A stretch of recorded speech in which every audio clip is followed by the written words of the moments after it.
Je voulais profiter de cette vidéo, alors que tout le monde va avoir les yeux rivés, bien entendu, sur l'inflation, pour parler de, pour moi, ce qui est vraiment important. Alors, ça peut être des prévisions, des prédictions, on peut les appeler comme on veut.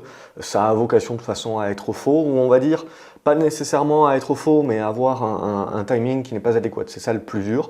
Mais l'important, je dirais, c'est d'avoir des hypothèses de travail, c'est d'avoir une vue d'ensemble, et globalement, ensuite, c'est de l'ajuster au fur et à mesure avec le marché, et donc de penser en termes de vagues. Parce qu'évidemment, dont on va penser actuellement, c'est de dire l'inflation ne se résorbe pas, oh mon Dieu, la Fed, les banques centrales vont continuer de resserrer les taux, les taux longs vont continuer de monter, etc. Donc ça, voilà, c'est l'idée générale, et on va pousser tout le monde vers la récession. Et on va tous mourir, etc. Si on pousse tout le monde vers la récession, donc non seulement les sociétés perdent, alors sont déjà asphyxiées avec leurs marges, et à partir de ce moment-là, sont également asphyxiés avec leur baisse de chiffre d'affaires, etc.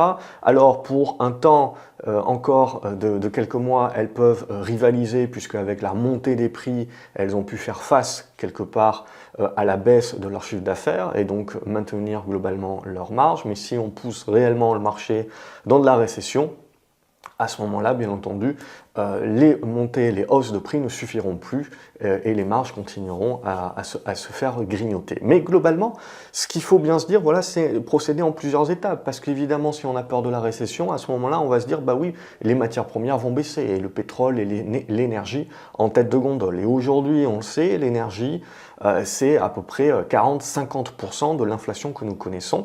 Il y a l'alimentaire également, mais tout ça est bien volatile. Ce qui est plus important, c'est de se concentrer sur l'inflation core, c'est-à-dire est-ce que l'inflation se répand beaucoup plus fortement au reste de l'économie, en dehors de l'énergie et de l'alimentaire. C'est ça, quelque part, que le marché regarde un petit peu plus.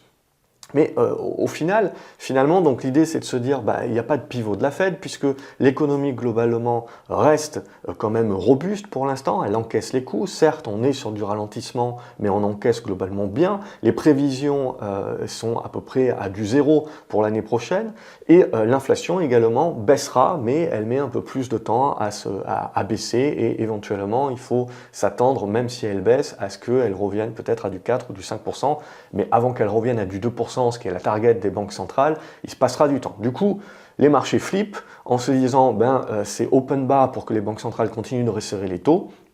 Il y a deux poids deux mesures. Certains diront qu'elles ne les resserrent pas assez, puisque l'inflation est à un niveau élevé que les taux courts actuellement. D'autres diront qu'ils les resserrent trop, puisqu'on est dans des éléments de marché actuellement où la problématique, quelque part, ce n'est pas de resserrer les taux ou assez ou pas suffisamment, c'est de ne pas mélanger les périodes. C'est-à-dire que tout le monde va vous parler des années 70, et donc tout le monde va vous parler de Volcker.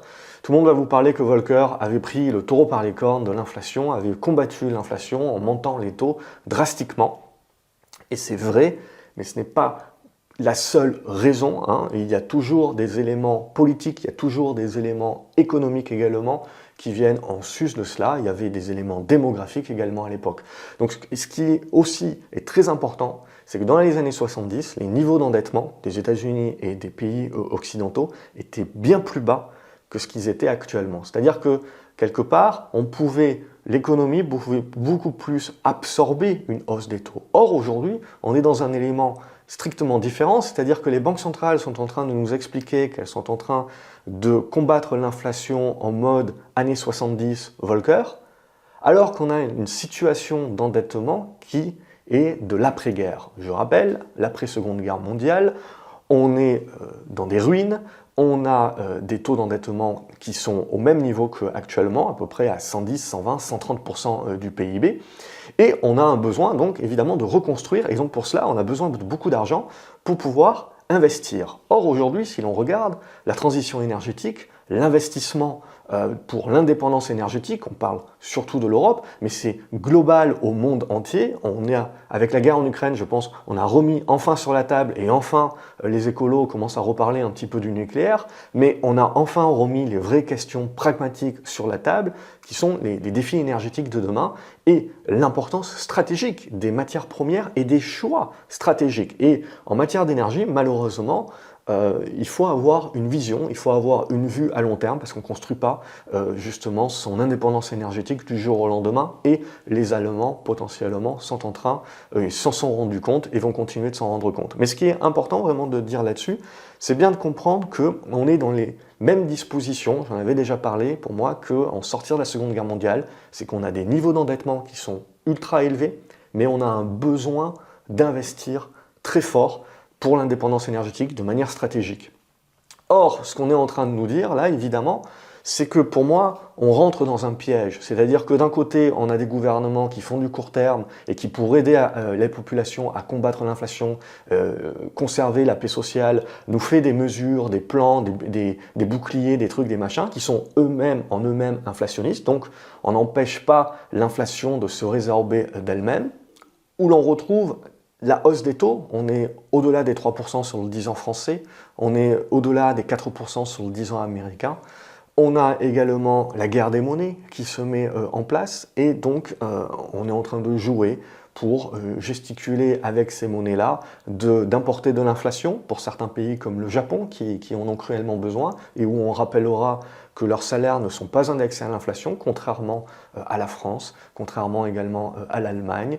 Et les États-Unis, c'est plus libéral, mais on est également sur des hausses de salaire. Alors, ces hausses de salaire restent pour l'instant en dessous des taux d'inflation, ce qui permet d'éviter globalement l'inflation de second tour, mais on est dans ces éléments-là. Et donc, ce qu'il faut bien se dire, c'est que pour moi, les banques centrales sont piégées parce que le niveau d'endettement, et si on fait monter les taux trop haut, trop fort, ça crée une illiquidité sur les bons du Trésor, et on voit que ce qui s'est en train de se passer justement sur l'Angleterre, et on voit justement qu'à un moment donné, si vous voulez, vous avez une limite à la hausse des taux. Alors, les discours de la Fed, etc., tout le monde peut dire ce qu'ils veulent, hein, tout le monde peut dire ces choses-là, mais ce qui pour moi est le plus important, c'est qu'à un moment donné, je ne sais pas, 4%, 5% sur le 10 ans, c'est la limite, parce qu'à partir de ce moment-là, les entreprises et les États se sont énormément endettés pour sauver le monde et gommer le Covid. On ne peut pas aujourd'hui continuer de monter les taux courts et donc avoir un impact sur les taux longs de manière à ce qu'on asphyxie complètement l'économie et qu'on rentre soi-même, qu'on se tire une balle dans le pied et qu'on rentre de nous-mêmes dans une crise de la dette. Évidemment, on ne le veut pas. La problématique également, c'est qu'en montant les taux, ce qu'on veut, et en les montant fort, en fait, c'est qu'on a une fenêtre de tir. Et donc, on voulait résorber l'inflation. Ce que l'on voit, c'est que cette fenêtre de tir se résorbe, puisque les taux ne peuvent pas vraiment monter beaucoup plus sans faire craquer le marché obligataire. Et le marché obligataire, je le rappelle, est bien plus important que le marché action. Et je rappelle également que ça fait craquer le marché immobilier et que le marché immobilier, c'est 20, 25, 30% du PIB de la plupart des pays occidentaux. Donc c'est bien plus important également que le marché action. Et je rappelle également que dans un certain nombre de pays, le marché action, le marché immobilier, c'est également ce qui fait votre future retraite. Dans des démographies aujourd'hui où on arrive dans les 10, 15 prochaines années, où on a des gens qui vont surtout chercher à retirer leurs billes, à vendre pour pouvoir vivre sur ces acquis-là, on se retrouve justement face à des problématiques. Parce qu'il faut bien le dire, il n'y a pas 36 000 façons de faire les choses. Un gouvernement, si vous voulez, s'il doit payer un taux d'intérêt supérieur sur sa dette, il faut soit il baisse son budget et qu'il dépense moins. Politiquement, on le voit que c'est pas trop le chemin, soit il faut augmenter les recettes. Et pour augmenter les recettes, il n'y a pas 36 000 solutions, il y a l'impôt. Or, dans un certain nombre de pays occidentaux, on est déjà, je pense, au max au niveau des impôts. On peut faire des mesurettes, etc., mais on ne va pas réinventer la roue. Globalement, on ne peut pas résoudre la problématique. Donc, on voit bien, quelque part, et en plus, c'est pas populaire, on est dans des mouvements politiques, on voit, où de plus en plus de partis extrêmes ou de populistes arrivent de plus en plus haut dans les sondages, voire prennent le pouvoir. Donc, on sent bien tous les déséquilibres que cela peut amener. Et donc, clairement, pour moi, c'est là où on est dans un moment où les banques centrales ont beau dire ce qu'elles disent, elles ne pourront pas monter les taux encore bien longtemps et trop fort, parce qu'à ce moment-là, on se met dans des problèmes de liquidité, on a du collatéral qui se met en place, on a toutes les assurances vie, tous les fonds de pension qui sont basés énormément sur l'obligataire, qui sont face à un choc Comme je le dis, la problématique, c'est jamais, si vous voulez, le niveau des taux ou la hausse en soi, c'est la vitesse à laquelle ça se passe. C'est ça qui crée les craquements. Donc pour moi, on est dans des éléments, si vous voulez, où à un moment donné, on ne sera pas capable de monter les taux suffisamment pour combattre l'inflation. Donc on sera obligé d'accepter à un moment donné que l'inflation devient secondaire et que ce qu'il nous faut, c'est éviter en fait un ralentissement économique pour faire en effet baisser les goulots d'étranglement, la supply chain, etc. Ça fera baisser la pression un petit peu sur l'inflation de base. Mais il restera l'énergie sur ce côté-là. Et là, le conflit ukrainien, on ne sait pas ce qui peut se passer, mais ça détient les cartes également. Mais globalement, pour moi, ce qui est important là de se dire, c'est, voilà, à ce moment-là, les banques centrales, pour moi, sont piégées. Le piège se referme. Elles ne peuvent pas continuer comme ça. Et elles seront obligées d'intervenir sur le marché lorsque, justement, vous avez l'effet domino, un petit peu comme ce qui s'est passé en Angleterre, qui va se passer en Europe, qui va se passer aux États-Unis. C'est juste que vous avez des fragilités qui sont un petit peu différentes et donc c'est un petit peu repoussé dans le temps. Mais pour moi, c'est clair et net qu'on va là-dessus et qu'on est à des niveaux de taux aujourd'hui qui ne permettent pas à moins qu'on soit aveugle et qu'on veuille complètement aller dans le mur, ce que je ne crois pas, on se rendra compte bien vite qu'on va être obligé de faire un petit peu les deux. C'est ça pour moi qui va resserrer et rendre beaucoup plus rapides les cycles, c'est-à-dire qu'à partir du moment où les banques centrales et que les marchés vont réaliser que les banques centrales ne peuvent pas vraiment faire ce qu'elles disent qu'elles vont faire, à ce moment-là, si vous voulez, vous allez avoir des marchés obligataires qui vont remonter, les taux qui vont baisser, etc.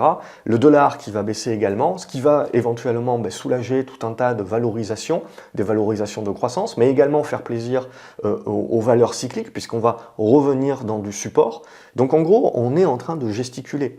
Tout ce qui est biotech également, ça peut être intéressant. Tout ce qui va être chimie, énergie également, parce que ce qu'il faut bien se dire, c'est qu'à partir du moment où là, pour les quelques prochains mois éventuellement, on est toujours en mode « Oh mon Dieu, l'inflation », donc « Oh mon Dieu, la Fed va continuer de monter ses taux, donc on va plonger dans la récession, donc je fais baisser mon prix des matières premières, etc. » Oui, mais ce que je vous ai dit, c'est qu'en dégommant la demande, il y a une limite à cela, parce que derrière, ça fait baisser les impôts, ça fait baisser les recettes des États, et on a un coût de la dette qui est plus important. Donc on a à un moment donné une équation insoluble là-dessus. Donc il faut revenir en arrière et c'est là où, sans pour autant faire baisser les taux drastiquement, pour moi c'est pas ça le vrai pivot. Le vrai pivot pour moi c'est reprendre le quantitative easing et arrêter le quantitative tightening, faire une sorte de pause là-dessus. C'est ça pour moi qui est le plus important et on voit c'est ce que fait la Banque d'Angleterre. Alors évidemment on fait des discours en termes rigides en disant allez vous avez 3 jours les gars et après on plie boutique.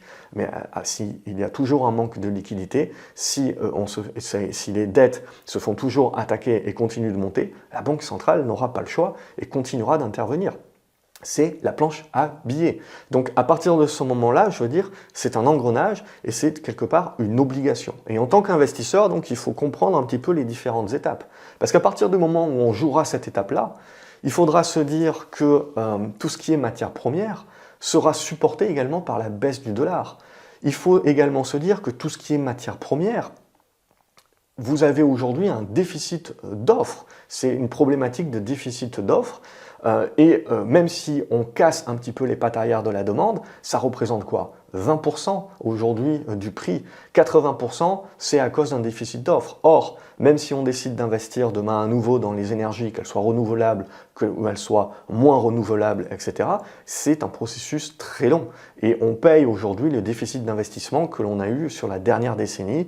Et même si on investit dans des mines de cuivre, même si on investit, ça prendra des années pour arriver à nouveau à un surplus d'offres. Si tant est qu'on soit capable d'y arriver, parce qu'il faut faire de la recherche, il faut creuser plus profond, ça coûte beaucoup plus cher, etc. Donc les marges, etc. Donc il y a un certain nombre d'éléments. Mais donc la variable d'ajustement, c'est le prix. Donc jusqu'à présent, on se soulage en se disant le prix des matières premières hors pétrole et compagnie baisse pas mal, mais on voit le gaz naturel aussi qui baisse pas mal, etc. Peur de la récession. Mais ce qu'il faut se dire, c'est qu'à un moment donné, si vous voulez, il y a une limite à cela, et les banques centrales devront, pour éviter le collatéral sur le système, refaire du quantitative easing. À ce moment-là, vous faites baisser les taux, vous faites baisser le dollar également, et on fait un retour également, donc on resupporte un petit peu les économies et on fait un retour sur les matières premières. Et à ce moment-là, vous verrez qu'en fait, on rentre dans un monde où du coup l'inflation à 4-5%, ça devient acceptable. Donc du coup, les normes vont changer, c'est-à-dire là où on pouvait, où les banques centrales avaient un objectif de ramener l'inflation à 2%, elles vont dire le monde a changé, notre objectif aujourd'hui d'inflation, il est à 3 ou il est à 4%. 3 pour l'Europe peut-être, 4 pour les États-Unis. Donc il faut bien comprendre que vous pouvez avoir des cycles de désinflation, puis à nouveau un cycle inflationniste, puisqu'on rentrera dans ce mode, on soutient l'économie, donc le dollar baisse, les prix des matières premières remontent, et ça c'est inflationniste, et ainsi de suite. Et ce qu'il faut bien voir, c'est qu'en gros, les cycles deviennent de plus en plus rapides parce que vous êtes obligé de contrôler la courbe des taux. Vous ne pouvez pas vous permettre que les taux remontent trop rapidement. Donc les banques centrales seront dans l'obligation d'un contrôle des taux. Et donc en fait, on va raccourcir les cycles et ils vont être beaucoup plus rapides. Donc de la volatilité encore à attendre sur les marchés où on va jongler. Mais je pense que intrinsèquement,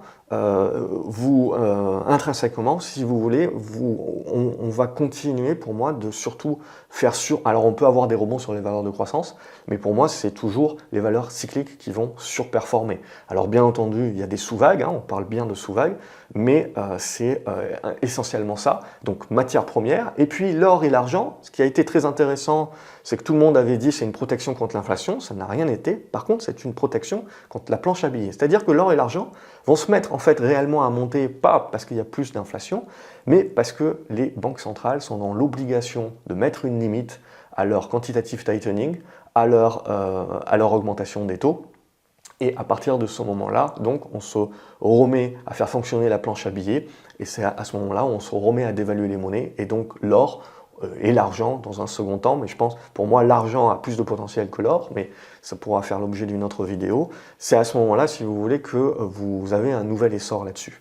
Donc c'est ces éléments-là, pour moi, qui sont bien importants de comprendre, pour bien comprendre en fait les différentes étapes. Et après, c'est une affaire de timing. C'est-à-dire qu'une fois que vous avez le scénario de base, il faut patienter, attendre. C'est-à-dire que là, potentiellement, les stats vont montrer qu'il y a encore de l'inflation. Le marché peut décider encore de broyer du noir en se disant que les banques centrales n'ont pas fini de monter les taux. Mais il peut également se dire que globalement, aujourd'hui, les targets pour la Fed à 4,5 de taux au premier trimestre 2023, c'est le max. C'est le max qu'ils vont pouvoir faire. Donc le marché peut très bien, à un moment donné, même avec une inflation qui est encore persistante aujourd'hui, d'ores et déjà anticiper que la Fed ne pourra pas faire plus et que donc ils ont potentiellement déjà valorisé le fait que la Fed ne pourra pas faire plus. Par contre, après, vient se chapeauter les résultats des entreprises. Et il ne faut pas omettre que dans les scénarios que je vous ai donnés, certes, il y a un certain nombre de sociétés qui vont tirer leur épingle du jeu, de secteurs qui tirent leur épingle du jeu, mais on reste quand même dans un monde, surtout lorsqu'on refait du quantitative easing et qu'on relance derrière l'inflation des matières premières, on relance également la souffrance des marges des entreprises avec la hausse des coûts et là également la hausse des salaires, etc. Et donc des sociétés, si elles n'ont pas un vrai pricing power, parce que les populations également n'auront plus leur épargne Covid pour supporter ces hausses de coûts, c'est là où on verra vraiment les vraies sociétés qui ont un pricing power et celles qui n'en ont pas un véritable. Et celles-ci continueront de souffrir. Voilà un petit peu pour ce schéma en mode prévision, etc. Globalement, c'est rien de nouveau par rapport à ce qu'on s'est dit dans différentes chroniques et différentes vidéos. Mais pour moi, voilà, c'est important potentiellement de remettre l'église au centre du village, surtout à des moments où tout le monde regarde une statistique en particulier. Et je pense que c'est important de prendre un petit peu du recul, d'avoir la vue hélicoptère au-delà des mouvements de volatilité qui peuvent intervenir ces prochains jours. Comme d'habitude, j'espère que la vidéo a pu vous intéresser. N'hésitez pas à la partager sur vos réseaux si tel est le cas, à mettre un pouce en l'air, ça aide toujours à faire connaître la chaîne, à vous abonner à la chaîne également pour ne pas louper les prochaines vidéos. Quant à moi, je vous dis à la prochaine. N'hésitez pas dans les commentaires à me dire comment vous voyez la suite. Je ne vous dis pas que ce que je dis, c'est ce qui va se passer. J'adapterai, j'ajuste. Ça, c'est le côté hypothèse de travail. Mais après, il y a le côté investisseur, trader qui s'ajuste à ce que le marché veut. Donc n'hésitez pas à partager votre point de vue dans le commentaire, je me ferai un plaisir de les lire et d'y répondre. Une excellente journée à vous et à la prochaine vidéo. Salut les graphes.